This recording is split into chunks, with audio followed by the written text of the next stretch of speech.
do ano, tudo bem com vocês? A gente vai continuar a nossa aula então, falando um pouquinho sobre a formação do Império Macedônio.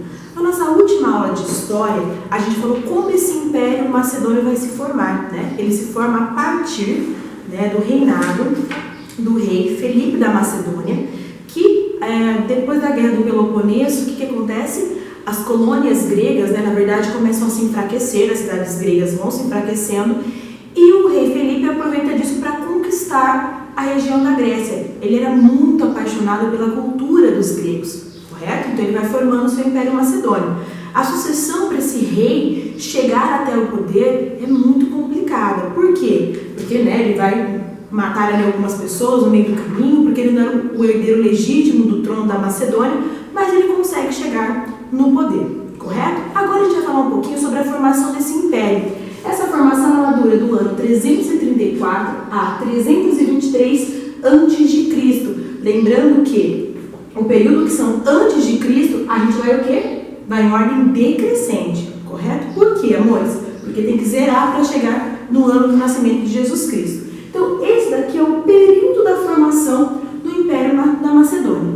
Quando o rei Felipe da Macedônia morre, quem que vai assumir o trono? O seu filho, Alexandre Magno, também conhecido como Alexandre o Grande. Por que ele recebe esse apelido, vamos dizer assim, de Alexandre o Grande? Não era devido ao seu tamanho, estatura, nada disso. Alexandre o Grande devido ao tamanho das conquistas que esse cara vai conseguir alcançar. E foram muitas, né? O Alexandre ele governa a Macedônia em torno de 15 anos, mais ou menos, que ele vai estar ali governando. E durante esses 15 anos, ele vai estar sempre em constantes guerras para poder ampliar o seu território. O que chama mais atenção sobre Alexandre Magno é o seguinte: durante esses 15 anos que ele governou a Macedônia e essas guerras constantes que eles estavam, o que acontece? Ele nunca perdeu uma batalha, tá? Nunca na vida dele. Por quê, meus amores? Porque ele tinha uma tática muito peculiar para a época, que a gente chama de falanges macedônicas. O que são isso? É como se fosse um casco de tartarugas.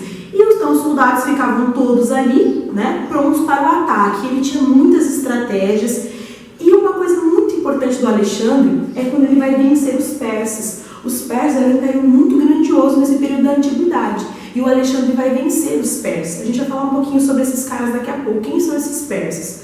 Mais algumas curiosidades sobre o Alexandre o Grande. Ele foi aluno de Aristóteles, então o pai dele, o Felipe, era muito apaixonado pela cultura grega.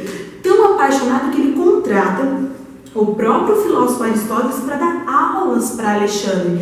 E o Alexandre vai se tornar um ótimo aluno, vai gostar muito de leitura, tanto que, na maioria das cidades que ele conquistava, o que ele fazia? Construiu uma biblioteca, tá? Porque ele era muito apaixonado por literatura.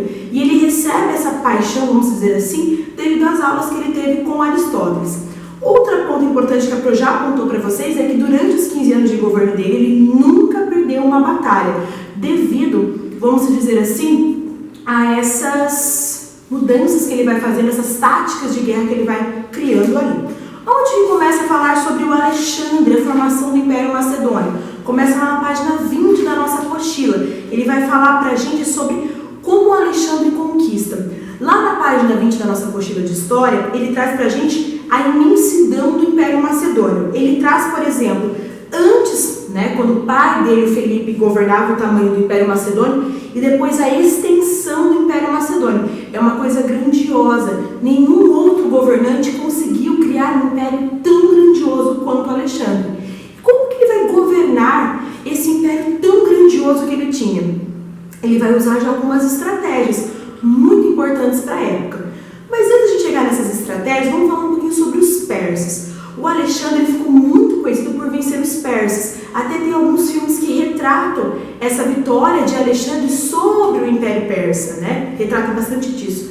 Por que é tão importante vencer os persas? Nenhum outro reino da época, nenhum outro governante conseguiu vencer os persas. E o Alexandre consegue. Por meio de uma guerra, ele vai vencer os persas. A vitória final do Alexandre sobre os persas acontece na Batalha de Gaugamela. E é ali que ele vai conseguir dominar todo o Império Persa. Para a gente salientar um pouquinho, bem por cima, algumas características desse Império Persa. Vamos falar quais são essas características que chamam tanto a atenção do Alexandre e ele vai agregar isso para o governo dele.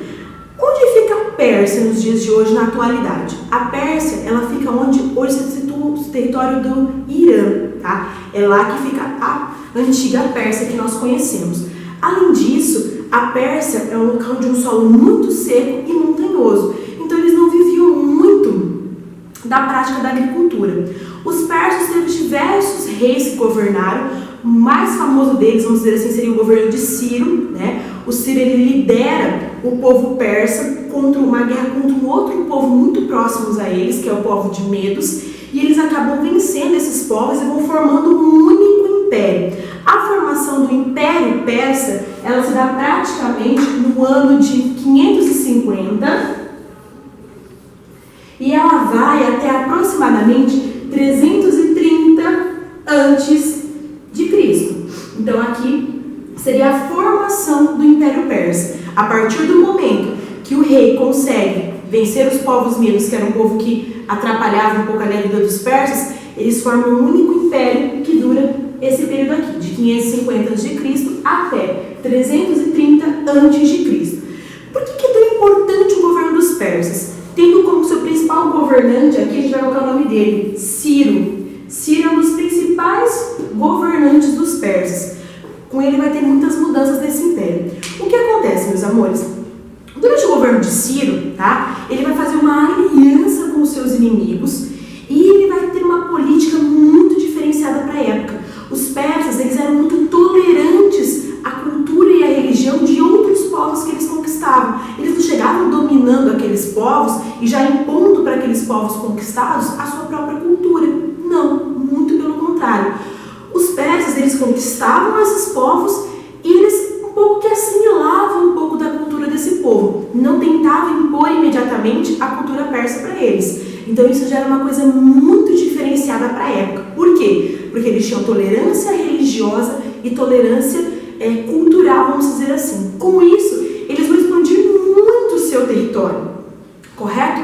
Quais são os principais imperadores do Império Persa? A gente vai ter Ciro, Cambises, Dário I, Dário II, Dário III e Xerxes. Esses são os caras mais poderosos do Império Persa. E como é que eles vão se organizar? Porque eles formam um império grandioso e eles vão fazer muitas mudanças para a época deles. Algumas mudanças que a Pró vai falar para vocês sobre essa formação do Império Persa e que chama muita atenção de Alexandre o Grande. Ele vai ficar muito impressionado com essa estrutura que os povos persas tinham para aquela época. Sobre as estruturas dos povos persas e um pouquinho mais sobre Alexandre o Grande, nós vamos falar na nossa próxima aula de história.